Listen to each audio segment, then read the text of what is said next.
Nintendo Switch 2 has been quite the controversial upgrade, especially from the first generation, and Nintendo themselves have definitely made a couple of questionable decisions that rub people in the wrong way. And people to this day are still trying to justify that. Now I can play Cyberpunk 2077. Yeah, I played that back when it came out, like years ago.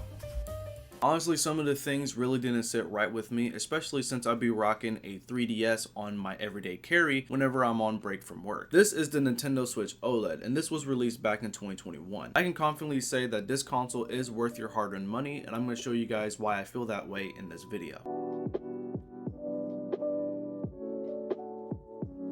First off are the games for each console. Now if you look at it bare bones, the Nintendo Switch 2 has only been released for about a month and a half or so, and whenever it was released, the only game that came with it was Mario Kart World, and even then Donkey Kong Bonanza was just released as well. The only edge that the Nintendo Switch 2 really does have against the OLED is that it's backwards compatible with older Switch games. That way you're giving a bigger library whenever you're waiting on new releases. But I'm going to be completely honest with you, I wouldn't be spending my hard-earned money on a console that I don't even have enough games to play with. I remember in the previous generation when the PS4 and the Xbox One came out, there was a lot of games that came with it day one. Same thing with the Nintendo Switch with, I think it was like 23 games at launch. Either way, it was over a handful of games. And backpedaling to what Nintendo has said in the past, apparently now with physical and online games, you're not only going to be receiving just a key card, but they're going to be increasing the prices about $10. So I think physical games are going to be $80 and then online games is going to be $90, which in that price range, if you add up like 3 to 4 games, it's going to be well over $350 just to play that game on your already expensive console. Now honestly, if they have a lot more games releasing alongside the Switch,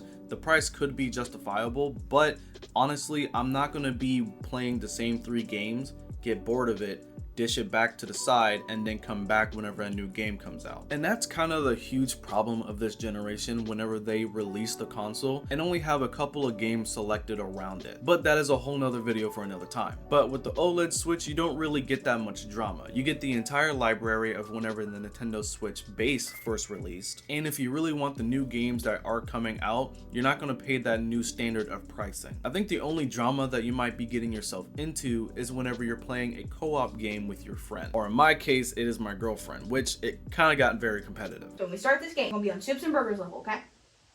You're on soups, I'm on burgers, okay? Yes, chef. Alright, let's get this started. You have to have everything done on time. Any mess ups, you're out of here. Yes, chef. But just to hammer it home one more time, if I were to buy a next generation console, I would like to have relatively 5 or more games to play, just so I can wait out for another game to release.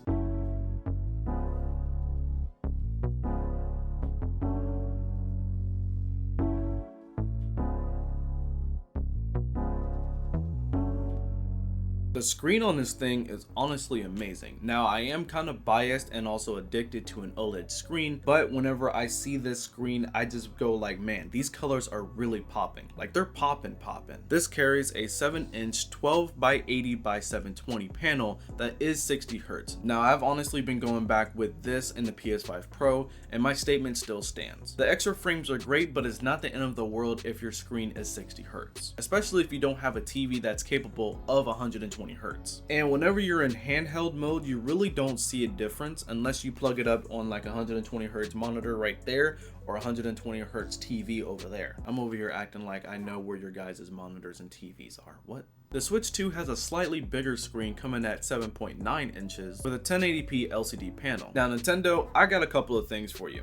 Number 1, why did we go back to an LCD panel? And 2, why do we go back to an LCD panel? Whenever you release the Nintendo Switch OLED, everything kind of just formed together with not only the colors popping, but the performance as well. I think everybody online is making their opinions known that they really do not like the LCD panel. Now Nintendo, I will give you guys this. It is a 1080p panel, and you don't really see a difference whenever you put them side to side until you tilt them upwards. Like there's literally a guy that put them side by side, tilted them up, down, left, and right, and it showed that the OLED still had better viewing angles than the LCD panel. And if somebody is switching from the OLED and they see that panel, they're going to be thinking that their thing is broken or simply not made properly. There's even people online saying that they're going to be waiting for the Nintendo Switch 2 OLED, which honestly, if that's the case, we need to start having discussions on when that OLED is going to be coming out, because As soon as they switch it over, I'm pretty sure everybody's going to be swarming over to that side. But honestly, you can't really go wrong with either of them because they kind of show the same resolution with the same type of colors that are popping through the screen.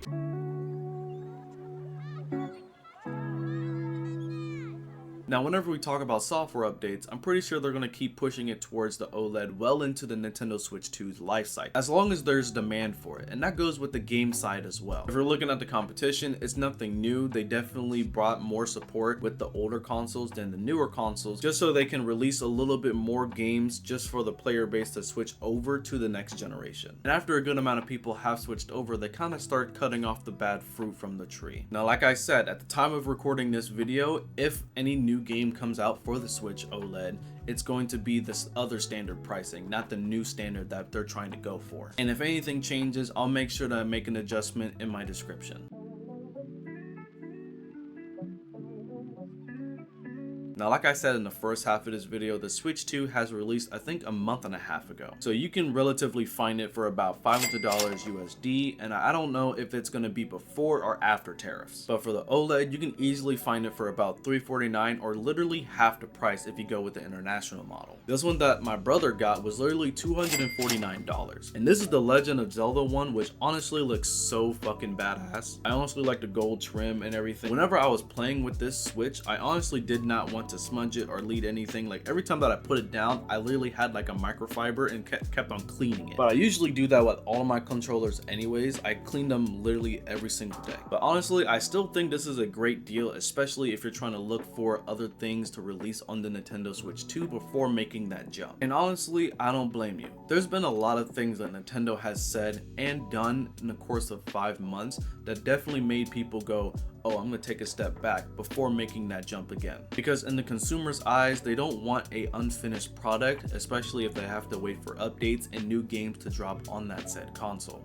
Which, if you are that type of person, I honestly wouldn't blame you. That is honestly what everybody is trying to go for. I would rather spend my money on a finished console with a lot of games in the library just so I can get that same feel. Because the people that I talked to that had the OLED, the only small complaint that they honestly said was the fact that it kept on stuttering whenever you got out of a loading screen. And if you are calm and content with a base model Switch, but you still want to make that upgrade, I highly recommend the OLED for you. Not only you'll get that same library, but you'll get the popping colors, you get everything kind of uniform, and you get a bigger screen from the traditional base. But it's time to have a conversation in the comment section down below. What do you guys think of the Switch 2 in the current state that it's in? And what do you think about the OLED being possible for somebody that is completely new to the ecosystem just to jump in and actually have fun playing with it? If you guys do have an OLED Switch, let me know if you guys ever plan on switching over to a Nintendo Switch 2. If you guys do like this video, make sure to hit that thumbs up button, comment down below which part of the video was your favorite, and if you guys want to show some more support, go ahead and hit that subscribe button. I thank you guys so much for watching, and I'll catch you guys in the next video. Peace.